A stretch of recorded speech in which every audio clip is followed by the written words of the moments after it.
வீரச்சந்திரஹாசா அப்படின்ட்டு ஒரு டீசர் பார்த்தேங்க. நம்ம KGF director Ravi Basrur, music director KGF 2. அவரோட ப்ராமிசிங்கான ஒர்க் என்னன்னு நமக்கு தெரியும். இந்தியாவில் உலகத்தையே ஒரு ஆட்டின அப்படி யாரா அந்த மனுஷன் அப்படிங்கிற திரும்பி பார்க்க வச்ச ஒரு ஆள். ஸோ அவர் வந்து இது ப்ரொடக்ஷன்லாம் இன்வால்வ்டு, பெரிய டீம் ஒன்று போட்டிருக்காங்க அந்த டீசர் கீழே. எல்லோரும் சேர்ந்து பயங்கரமாக வெறித்தனமாக உழைச்சிருக்காங்க போல்.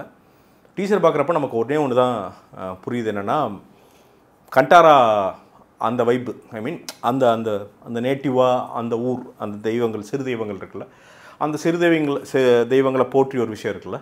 ஸோ அது திருப்பியும் வந்து ஒரு எடுத்த ஒரு ஃபீலிங் இருக்குது.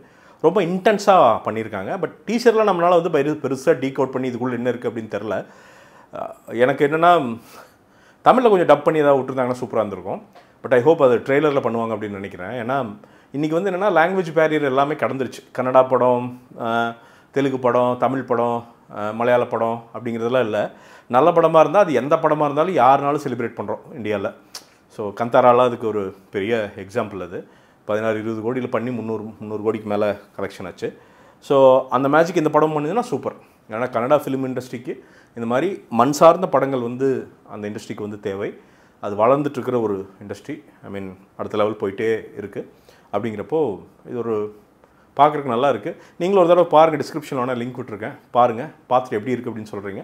ஒரு மாதிரி நல்லா பேக்ரவுண்ட் மியூசிக்கெல்லாம் போட்டு அந்த செட்டப் நல்லா இருக்குது.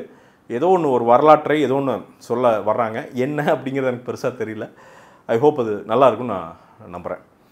இன்னொரு வீடியோ, விமர்சனம் இல்லாட்டி வந்து முன்னோட்டத்துடன் உங்களை சந்திக்கிறேன். அதுவரை நன்றி, வணக்கம்.